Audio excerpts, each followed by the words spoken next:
एका आईला 2 पोरं असावेत. एका आईला चिंतन सांगतो, एका आईला 2 मुलं असावेत. आपल्या वालूरचं पोरग असू द्या, हा, आणि वालूरच्या आईला, त्या आईला 2 मुलं असू आहेत, राम आणि श्याम. रामाला आळंदीला शाळेत टाकावं, संस्थेमध्ये. आणि राम ज्यावेळेस शाळेत गेला त्यावेळेस ज्या दिवशी बापानं नेऊन घातलं ना, त्या दिवशीपासून आईनं म्हणावं, आता आता आता आता माझ्या रामाला सकाळी सकाळी 4 वाजता हिवाच्या कडाक्यात महाराजांना उठवलं असेल. माझ्या रामानं 4 वाजता उठून गार पाण्यानं नळाखाली आंघोळ केली असेल. माझा राम 4 वाजता गार पाण्यानं आंघोळ केली असन, येडी बाकडी साबण लावली असन, नीट साबण तशीच राहिली असन, हिवाच्यामुळं गडबडीत तशीच आंघोळ केली असन, तसेच कपडे घातले असतील. 5-5:30 वाजता प्रार्थना झाली असन. आता 1250 किलोमीटर लांब असणाऱ्या काशीमध्ये एकटं पडले रे, एकटं पडले. आणि तिथं माझा कबीर मुसलमान जातीतला, त्यातले त्यात पठाण नाही तर मोमीन जातीतला. तिथल्या समाजातले लोक त्याला किती त्रास देत असतील, तिथले लोक त्याला मारित असतील, शिव्या देत असतील, हाणीत असतील, पण माझं लेकरू सगळं सहन करत असन. तुम्ही महेच लेकर आहेत, पण ते सगळं एकुलतं एक लेकरू माझं एकटं पडले. आणि त्याच्यामुळं माझ्या जीवाची लाही लाही लाही लाही व्हायली बघ. ज्ञाना नामा हात जोडतो रे, एकदा माझ्या लेकराला जाऊन भेटता का. आणि असं पांडुरंगानं म्हटल्यावर या या या या पंढरपुरातून ज्ञानोबा आणि नामदेव महाराज दोघांना निघावं आणि ज्ञानोबा तुकोबा करत काशीमध्ये जावं. आणि काशीमध्ये गेल्यावर कबीराला कळावलं की माझे सखे सोयरे मला भेटण्यासाठी आलेत. ऐका, मला भेटण्यासाठी आलेत. आणि असं कळाल्यावर आता कबीर महाराजानं जावं, ज्ञानोबरायच्या पायावर मस्तक ठेवावं, नामदेव महाराजच्या पायावर मस्तक ठेवावं आणि सांगावं, ज्ञानोबराय चला आमच्या घरी, चला नामदेव महाराज आमच्या घरी. आणि आता घरी नेलं. ऐका गड्या, घरी नेलं आणि घरी नेल्यावर आता बसवलं बघा. आणि आता बसवल्यावर चर्चा चालू झाल्यात. चर्चा चालू झाल्यात. आणि चर्चा एवढ्या चालू झाल्या, सकाळचे 7 वाजले होते, आता संध्याकाळचे 6 वाजलेत. चर्चा चालू होत्या. पण ऐका, सकाळच्या 7 वाजल्यापासून चर्चा चालू होत्या, संध्याकाळचे 6 वाजले होते. जरी झाला संन्याशी तरी मध्यान्नाशी तोंडवासी. संन्याशी जरी झाला तरी भूक प्रत्येकाला लागती, पोट प्रत्येकाला गड्या. किती जरी झालं तर भूक प्रत्येकाला लागती. आणि भूक लागल्यावर कबीर महाराज आतमध्ये गेले. आणि आतमध्ये गेल्यावर कबीर महाराजानं कबीरांच्या बायकोला सांगितलं, अगं महाराष्ट्रातून आपले सखे सोयरे आलेत, ज्ञानोबा आलेत, नामदेव महाराज आलेत, ऐक ना, त्यांना काहीतरी गोडधोड खायला कर ना. त्यावेळेस कबीराच्या बायकोनं हात जोडले आणि सांगितलं, मालक 4 दिवस झालेत हो पाणी पिऊन झोपतोय आपण, 4 दिवस झालेत पाणी पिऊन आपण झोपतोय, कुठून त्यांना स्वयंपाक बनवून घालू. ऐक ना, कोणाकडून उसणं आण ना, उसणं. मालक पहिलेच फेरडं नाही, उसणं कोणाकडून आणू आणि कोण देईन मला. हे बघ, संसार तो करायचा आहे, माझे सखे सोयरे महाराष्ट्रातून आलेत, त्यांना जेवू घालायचं काम तुझं आहे, कसं कर काही कर, पण त्यांना उपाशी झोपी घालायचं नाही. असं म्हटले कबीर महाराज आतमध्ये गेले. आणि आता खरं काळजी पडली ती कबीराच्या बायकोला. माझ्या मालकानं माझ्यावर जबाबदारी टाकली आहे, महाराष्ट्रातून माझे सखे सोयरे आलेत आणि त्यांना मला जेवू घालायचंय, उपाशी पोटी झोपी घालायचं नाही. संध्याकाळच्या 750 वर्षापूर्वीची गोष्ट आहे, संध्याकाळच्या 6:30 वाजता कबीराची बायको घराच्या बाहेर पडली. आकाश काळवंडलेलं होतं, आकाशामध्ये कडदिशी विजांचा कडकडाट होता, रिम झिम पाऊस चालू होता. 7:30 वाजले होते. कबीराची बायको घरानं रस्त्यानं चालली होती. लोकांचे दरवाजे लावलेले होते. या घरी मागू का? नाही, या घराचा दरवाजा ठोकावला असता, पण मागच्याच महिन्यात त्यांच्याकडून उचलून नेलेले बघा. आता जर मागितलं तर नक्की मारतील ते मला. म्हणून सारखे आता माझ्या महाराष्ट्रातले साधू संत उपाशी झोपतात अशी चिंता वाटत होती. आणि रस्त्यानं चालल्या होत्या. 8 वाजता एका तेल्याला लघुशंका आली आणि लघुशंकेसाठी त्यानं दुकान उघडलं, कंदील लावला आणि लघुशंका करण्यासाठी रस्त्याच्या पलीकडच्या दिशेला गेला. ऐका गड्या, रस्त्याच्या पलीकडच्या दिशेला गेला. कंदिलाचा प्रकाश कबीरांच्या बायकोनं पाहिला आणि वाटलं कोणतरी आहे आणि मला इथं काही ना काहीतरी भेटन. म्हणून आता लगबगीने पुढे गेल्या. पाहिलं तर तो लघुशंका करत होता, म्हणून आडोशाला उभा राहिल्या. आडोशाला उभा राहिल्या, त्यानं लघुशंका केली आणि लघुशंका केल्यावर त्यानं आपलं तोंड फिरवलं. तोंड फिरवल्याबरोबर आकाशामध्ये कर्रदिशी वीज चमकली आणि आकाशामध्ये वीज चमकल्याबरोबर रूप लावण्य बघावं बघत राहावं एवढे तेजस्वी आणि ओजस्वी कबीरांची बायको त्यानं पाहिली. आणि जशी आकाशात वीज चमकली तशी याच्याही काळजात कामाची वीज चमकली. आणि कबीरांची बायको पाहिल्याबरोबर याच्या मनात काम जागा झाला. रात्रीचे 8:30 वाजलेत, सगळं गाव झोपलेलं. एक काळ कुत्र ही रस्त्यावर नाही, ही एकटी आहे आणि मीही एकटा आहे. विचारलं काय पाहिजे? सांगितलं ओ महाराष्ट्रातून साधू संत आलेत बघा आमच्या घरी, त्यांना काहीतरी गोडधोड खाण्यासाठी काहीतरी शिदा पाहिजे होता. याला कळवर आले ही अडकलेली आहे. ही हसला काय जे पाहिजे ते न्या, दुकान तुमचं आहे, जे पाहिजे ते न्या. हसला आणि काउंटर मधून आतमध्ये गेला. कंदिलाचा प्रकाश वाढवला आणि सांगितलं तुम्हाला जे पाहिजे ते न्या, दुकान तुमचं, पण ऐका तुम्हाला जे पाहिजे ते मी देतो, तुमचं काम मी करतो, पण ऐका माझं काम तुम्हाला करावं लागेल. काय काय काय काय काय काय काय काय काय काय मला समजलं नाही. माझं काम तुमचं काम मला काय? अरे एवढं वय झालं ना, कळत नाही का? एवढ्या रात्री 8-8:30 वाजलेत, माझं काय काम असेल तुझ्याकडं? तुला शिदा पाहिजे ना, मी तुला शिदा देतो, पण त्या बदल्यात एका रात्रीसाठी तू मला पाहिजे. तळ पायाखालची जमीन सरकली. हात जोडले पांडुरंगाला, सांगितलं पांडुरंगा माय बापा तू हे लेकरं उपाशी झोपलेत रे, उपाशी बसलेत. सकाळच्या 7 वाजल्यापासून उपाशी आहेत तुझेच लेकरं, आणि आज जेव घालण्यासाठी संध्याकाळच्या 6 वाजल्यापासून रस्त्यानं फिरते रे. कोणाचा दरवाजा उघडा नाही आणि हा तेल्याचा दरवाजा उघडा आहे, तर यानं मला मागितलंय.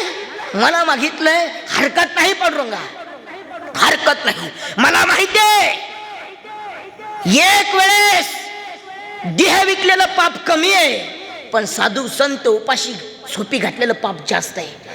ऐक, अरे धान्य मोजण्याचं तराजू तुझ्या हातात आहे. त्या तेलाला सांगितलं अरे धान्य मोजण्याचं तराजू तुझ्या हातात आहे आणि पाप पुण्य मोजण्याचं तराजू माझ्या हातात आहे. मोज, तुला जे पाहिजे ते भेटून जाईल, पण माझी एक आट आहे, मी अपवित्र शरीरानं स्वयंपाक करणार नाही. मी स्वयंपाक करणार, जेव घालणार आणि नंतर तुझ्याकडे येणार. बोल मंजूर? सांगितलं मंजूर. स्वयंपाक सिधा द्याला. घरी गेल्या, स्वयंपाक बनवला. ज्ञानोबा, नामदेव महाराज, कबीर महाराज जेवले आणि जेवल्यानंतर कबीरांच्या ध्यानात आलं अरे 4 दिवस झालेत पाणी पिऊन झोपतोय, 4 दिवस झालेत पाणी पिऊन झोपतोय, आणि आज हिनं एवढा मोठा गोडधोड आणलंय कुठून आणलं असेल? जिज्ञासा जागी झाली आणि आतमध्ये गेले. आणि आतमध्ये गेल्यावर कबीर महाराजांना आपल्या बायकोचे दंड पकडले आणि विचारलं अगं 4 दिवस झालेत आपण पाणी पिऊन झोपतोय, हे एवढं पदार्थ आणले कुठून? असं शब्द कबीराच्या तोंडातून पडल्याबरोबर हृदयाचा बाण फुटला, डोळ्यातून अश्रूची धार लागली आणि कबीरा महाराजांच्या पायावरती पाय पकडले, घट्ट पाय पकडले, पायावरती मस्तक ठेवलं आणि आपल्या डोळ्यानं कबीरांचे पाय धुतले आणि सांगितलं मालक देवा बाबनाच्या साक्षीनं जोपर्यंत मी लहान होते तोपर्यंत या शरीरावर माझ्या बापाचा अधिकार होता, पण देवा बाबनाच्या साक्षीनं माझ्या बापानं हा देह तुम्हाला समर्पण केलाय. या शरीरावर तुमचा अधिकार आहे मालक, पण मला माफ करा मालक. साधू संत उपाशी झोपते, यामुळं मी हा देह एका तेलाला एका रात्रीसाठी देऊन आले, मला माफ करा.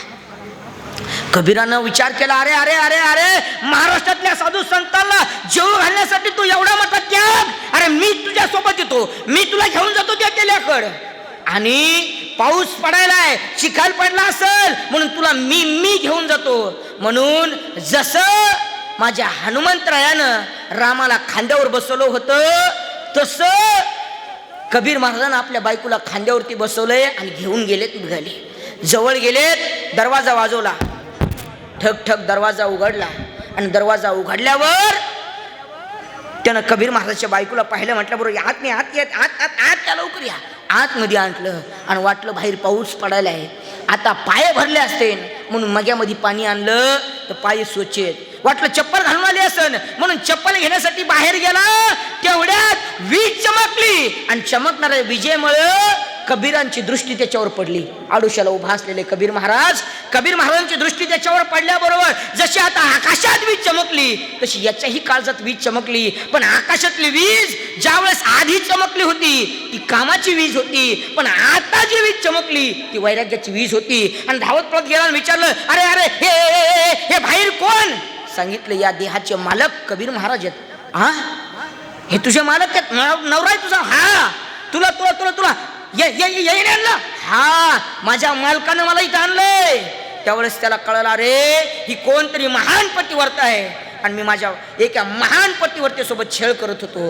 हे कळल्याबरोबर गेला आणि कबीर महाराजांच्या बायकोच्या पायावर मस्तक ठेवलं आणि सांगितलं, आई, लेकरानं जर मांडीवर विष्ठा केली, लेकरानं जर मांडीवर विष्ठा केली तर कोणी मांडी कापत नसतं. आई, लेकरानं जर मांडीवर विष्ठा केली तर कोणी मांडी कापीत नसतं. आई तुमचं लेकरू आहे, मला पदरात घ्या आणि माफ करा. आई, मला माफ करा. माझं उदाहरण संपलं. मला सांगायचा मुद्दा एवढा आहे, अरे महाराष्ट्रातल्या साधू संतांसाठी जे परिवार आपला स्वतःचा देह विकायला मागं पुढे पाहत नाही, एवढ्या मोठा कबीर महाराजचं कुटुंब आणि एवढा मोठा कबीर महाराजचा त्याग या संप्रदायासाठी आहे. मग आज महाराष्ट्रातले कीर्तनकार का कबीर महाराजाविषयी मुके आहेत आणि का कबीर महाराजांचे विचार आज महाराष्ट्रातल्या लोकांना का आजचे कीर्तनकार देत नाहीत, हा माझा प्रश्न आहे. आणि मी त्या कबीर महाराजचे विचार तुमच्यापाशी घेऊन आलोय. आणि आज ते कबीर महाराज तुम्हाला आम्हाला सावध, आज कबीर महाराज तुम्हाला आम्हाला सावध करायलेत. आणि कबीर महाराज म्हणालेत, राजा हो ऐका, इस तन तन याने शरीर. लक्ष द्या. हा, अभंग हिंदीतला आहे. अभंग हिंदीतला आहे, पण मालिकामुळे सगळ्याला हिंदी कळायली आता, आहे का नाही? हा, त्यामुळे लक्षात द्या. हा, अभंग हिंदीतला आहे आणि अभंगामध्ये कबीर महाराज म्हणतात, इसतन तन याने शरीर, इसतन धन की धन याने पैसा. या शरीराचं या धनाचं काय बरं पण घेऊन बसलाय राजा? या शरीराचा आणि या धनाचा जर तू गर्व केला तर एक ना एक दिवस तुझ्या डोळ्यामध्ये माती जाईल बघा. म्हणून लोकांना पैशाचा गर्व करायचाच नाही आणि या शरीराचा गर्व करायचाच नाही. बघा, नाचणारा मोर आणि पैशाचा जोर लय दिवस नसतो. नाचणं झालं की मोराला पसारा गुंडाळावा लागतो आणि जगणं झालं की माणसाला पसारा आवडावा लागतो. म्हणून लय टरटर करायचीच नाही. हे शरीर आपल्याला भेटलंय, हे शरीर भेटलंय, मग कशासाठी भेटलंय? आज महाराजांनी सांगितलं, तंबाखू खाण्यासाठी भेटलं का? नाही. शरीर भेटलंय आपल्याला कशासाठी? की देवाचं चिंतन करण्यासाठी. म्हणून आज या शरीराचं सोनं करायचं. पंढरपूरमध्ये आपण आलोय, पांडुरंग परमात्म्याचं नामस्मरण करायचं, भजन करायचं आणि भजन करायचं, आहे का नाही? सगळ्यांना चिंतन करायचं. हा देह अरे काहीतरी मागच्या जन्मातलं पुण्य उदयाला आलं तेव्हा हा आपल्याला देह भेटलाय बघा. हे शरीर साधं सोपं नाही. पण महाराज याला नटत माणसं, मेकअप फिकअप, आहे का नाही? मेकअप आणि लालीन फिलीन लावण्यासाठी नाही बघा. खरं पाहायचं झालं तर महादेव महाराज हा देह, या देहावर लोक जे गर्व करायलेत का, हे लय काही लोक म्हणतात मी लय गोरा तू लय काळा, कीर्तनात बसले म्हणतात हे बघ ना. हा, गोरान काळा, अरे गोऱ्या करायचं नाही. हा देह इतका नासका आहे, हे वरून फक्त लेबल, हे कातड, हे कातड आहे. आतमध्ये कसं आहे? हा देह नाशिवंत, हा देह कसा आहे? नाशिवंत. वरी चर्म घातले का, चर्म याने कातड. इकडे लक्ष द्या. हा, वरी चर्म घातले का, चर्म याने कातड. वरी चर्म घातले का, आत कर्मी कीटकाचा बांधा. हे सगळं आतमध्ये रक्त आहे, पुये, हाय का नाही? नुसतं जखम झाली तर पू निघतोय. हे सगळं आतमध्ये शेंबूड, हे सगळं आतमध्ये आहे सगळं. आणि माणसं याला नटले, बेंडके टाकले, बेंडके आतमध्ये येत महाराज. हे बेंडके आतमध्ये येत आणि महाराज याला नटत येत लोक आतमध्ये बेंडके. ते आता बघा ना, इथं चक्या घिक्या असं लय कचून खाल्लं की रात्री 12 वाजतात आत. खरं परिस्थिती आहे, ऐकावं लागेल तुम्हाला. अरे ज्या देहावर तुम्ही गर्व करायलात ना, त्या देहाविषयी मला तुम्हाला सावध करायचंय. अरे हा देह एवढा आहे, आतमध्ये सगळं मल विष्ठा सगळं आहे. आणि या देहावर तुम्ही गर्व करायलात ना तरुणपणात. अरे हे बेंडके तुम्हाला आता सांगलं तुम्ही हसलात. अरे हे बेंडके अरे दात नाही राहिल्यावर म्हातारे म्हणते बेंडके टाकतेत ना.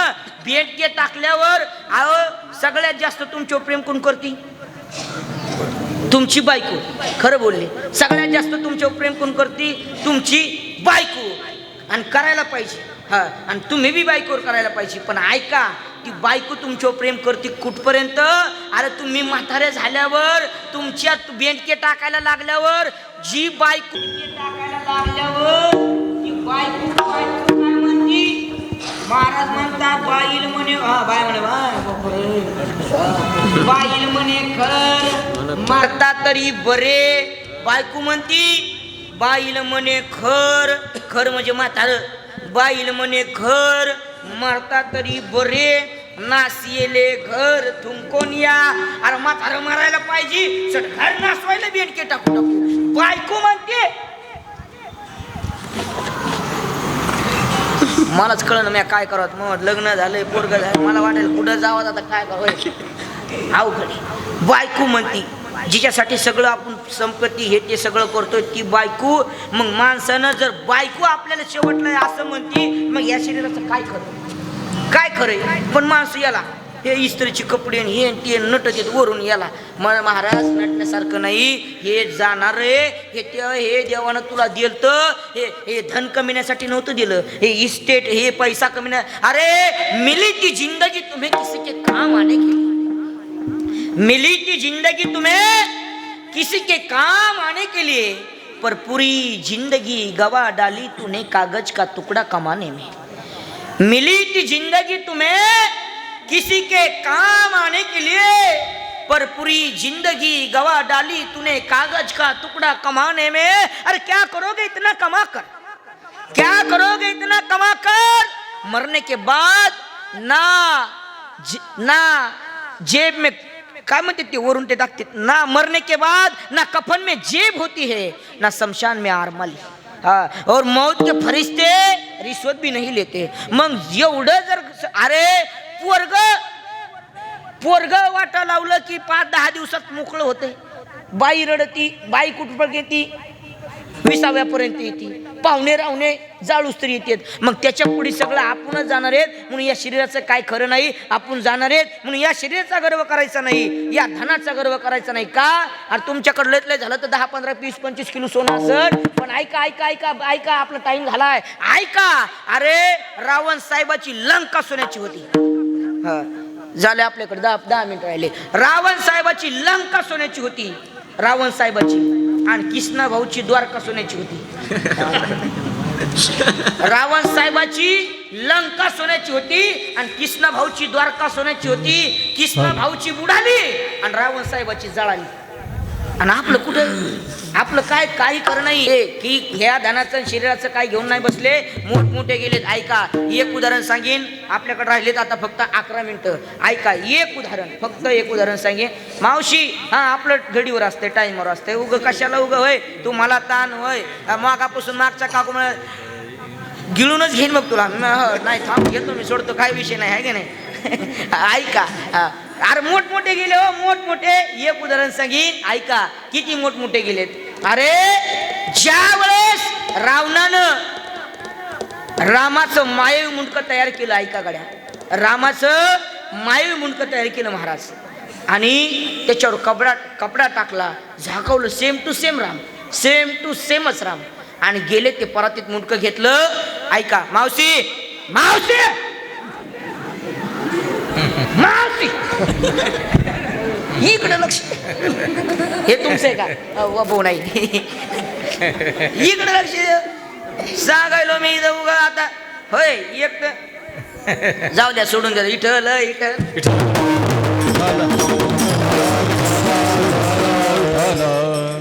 मगाच म्हणले हे येईन महाराज ऐकू ऐकू मारली. हा इथं मायच्या सांगा बरं किती भागवत ऐकले तुम्ही? किती भागवत ऐकले? काही वाया म्हणल्या भागवत ऐकू आम्ही महाराज मारले दुसरी आणले ते बी अर्धे केले. पण आम्ही अरे त्या धुंदुकारीला 7 दिवसात विमान न्यायला आलं रे. 7 दिवसात मग महाराज आम्हाला कोण येत नाही आम्हाला अरे आम्हाला इथं कोणी आले कोणी आले तू अरे काय ऊन ही अरे अंतकरणातून ऐकावं लागतं हृदयाचे कान करून ऐकावं लागतंय. आणि खरं सांगतो आज 3रा दिवस आहे 4-5 दिवस राहिलेत. तू भागवत कथा जर अंतकरणातून तळमळीतून ऐकली ना तर नक्की सांगतो पंढरपुरात नारदाच्या गादीवर उभा राहून सांगतो नक्की पांडुरंग परमात्मा तुम्हाला बी भेट देईल गड्या. पण तळमळी नाही त्याचं माय आज काय जेवायला होय दुपारी इथं काय कसं भात जरा हे कसाच होता कसं काय खाल्लंच नाही हे काय अरे कीर्तन का पाहिजे काय ऐका मला हो ना मला टाइमपास झाला 10 मिनिटं संपले जाऊ द्या हा म्हणून जाऊ द्या मला तुम्हाला चांगलं सांगायचं होतं न ऐकण्याला मुद्दा तुम्हाला सांगायचा होता. पण ऐका की इस धन की कोण बढाई देखत नाही नो में मिट्टी मिलाई. महाराज ऐका नाही नो में मिट्टी मिलाई. आणि तुम्ही जर या धनाचा आणि या शरीराचा गर्व जर करून बसलात तर एक ना एक दिवस तुम्हाला मसनवाट्यामध्ये जावं लागेल. मसनवाट्यामध्ये तुम्हाला जावं लागेल. आणि मसनवाटा हे तुमचं खरं घर आहे. हे जे तुम्ही मजल्यावर मधले टाळं बांधलेत ना हे तुमचं खरं घर नाही. हे आपले लोक म्हणतात महाराज म्हाताऱ्या माणसाला हालू म्हणता येत नाही. आता बैठकी नाही राहिल्या माळोदाच्या आता हालो झाले तुमची दमात सगळ्यांना बांधलेत आता हाय का नाही. आणि आता म्हाताऱ्याला हालू म्हणता येत नाही. म्हाताऱ्या म्हणतात महाराज चला ना आमच्या हालात हाल हाय काय नाही. आता घर झाली ऐका आयुष्य द्या. महाराज आपलं हे घर नाही मसनवाटा आपलं खरं घर आहे. म्हणून या खांद्याच्या लग्नाला जर नाही जाता आलं तर काही हरकत नाही. पण मसनवाट्यात मेलेल्या प्रेताला वाटा लावायला जायचं. आणि जसं ते प्रेत जळायले तसं एक ना एक दिवस आपल्याला जळायचा हा विचार नक्की ध्यानात ठेवायचा गड्या. समर्थ स्वामी म्हणतात मरे एक त्याचा दुजा शोक वाहे अकस्मात तोही पुढे जात आहे. अरे आज त्यो मेलाय उद्या मलाही मरायचंय हे ध्यानात ठेवा. पण माणसं मरण विसरलेत. माणूस असे गर्वानं जगलेत काहीच खरं नाही. अहो सकाळी होते हो सकाळी बोलत फोनवर गेले रात्री तर बुडबुड आहे पाण्याचा म्हणून असं उघड नाटकच नाही करायचे. म्हणून ऐका त्या मसनवाट्याच्या भीतीवर लिहिलेलं वाक्य होतं. मसनवाट्याच्या भीतीवर लिहिलेलं वाक्य होतं. आणि ते वाक्य तुमच्या सगळ्यासाठी होतं. ते वाक्य असं होतं अरे मंजिल तो तेरी यही थी पर वक्त लगा दिया तूने आते आते. मंजिल तो तेरी यही थी पर वक्त लगा दिया तूने आते आते. क्या मिला तुझे इस दुनिया से अरे आपनों ने ही जला डाला तुझे जाते जाते. तू हेच तुला जाळणार आहे. म्हणून तुझं खरं घर ओळख आणि ये. आणि त्या मसनवाट्यामध्ये गेल्यावर जसं टनाटनाचे लाकडं जळतेत तसे तुझे हाडं जळणार आहेत. आणि जशी वाळलेली गवताची पेंडी जळती तशी तुझे केस जळणार आहेत. म्हणून आता तरी डोळे उघड. आणि हा देह जे तुला भेटलाय तो संप्रदायासाठी वापर नाही तर दुसऱ्याच्या सुखदुःखामध्ये कामी आहे. म्हणून आज जीवन जगत असताना नाही तुम्हाला काही करता आलं तर शेजारण्याचं जर पोरग शिकत असेल तर त्याला सांगायचं बाळा तू शिक. मी माझ्या लेकरासाठी पैसा ठेवला होता वेळ पडली तर हे 1000 1200 2000 तू याकडे राहू दे पण शिक. एकमेकाच्या कामी या भांडणं गिणणं करू नका. एकजुटीनं राहा. असं जर राहिलात तर चांगलंय. बघा आज इथं कोणाला तुमच्या पंजाचं नाव माहिती? पंजाचं नाव काय तुमच्या? खापर पंजाचं, टापर पंजाचं, निपड चिपड कोणाचंच मला माहित नाही. माझ्या टापर पंजोबाचं, निपड पंजोबाचं, चिपड पंजोबाचं मला माझ्या पंजोबाचं नाव माहिती. पण निपड पंजोबाचं टिपड पंजोबाचं नाही माहिती. पण ऐका निपड पंजोबाई म्हणून चोपड पंजोबाई म्हणून पंजोबाई म्हणून आजोबाई म्हणून बापे म्हणून आजचं कीर्तन. ऐका माह्या रक्तात माह्या पंजोबाचं आजोबाचं रक्त आहे बरोबर. माह्या शरीरात माह्या आजोबा पंजोबाचं रक्त आहे. पण आज मला माह्या आजोबा पंजोबाचं नाव माहीत नाही. आणि इथं बसलेल्या तुम्हाला कोणाला तुमच्या आजोबा पंजोबाचं नाव माहीत नाही. मग तुमच्या रक्तात तुमच्या शरीरात तुमच्या आजोबा पंजोबाचं रक्त आहे ना हे तर मान्य आहे तुम्हाला. तुमच्या शरीरात तुमच्या आजोबा पंजोबाचं रक्त आहे पण तुम्हाला तुमच्या आजोबा पंजोबाचं नाव माहीत नाही. आणि तुमच्या आजोबा पंजोबाला जाऊन 50 वर्ष झालेत. तुमच्या आजोबाचा फोटो तुमच्या पंजोबाचा फोटो तुमच्या घरात नाही. काऊन? ते तुमचे पंजोबा होते म्हणून तुम्ही येत ना. ते पंजोबा आहेत म्हणून आज तुमच्या शरीरात रक्त आहे ना. पण किती दुर्दैव आहे त्या पंजोबाचं, किती दुर्दैव आहे त्या पंजोबाचं की ज्या पंजोबाचं रक्त आज त्याच पंजोबाला विसरलं. आज हे त्याच पंजोबाचं रक्त आहे ना, पण आज तेच रक्त, त्याचंच रक्त त्याला विसरलं. त्याचं कारण आज आमच्या आजोबा पंजोबानं विचार केला तो फक्त आमच्या आणि आपला.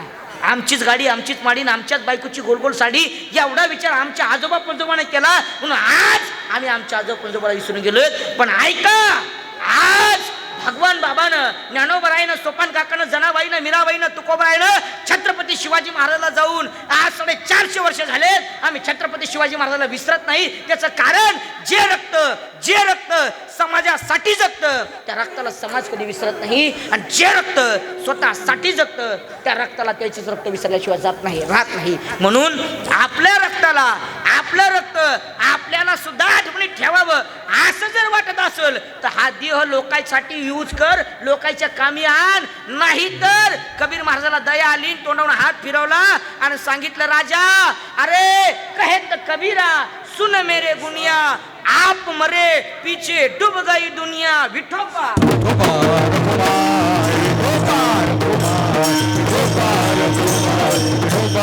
कुमार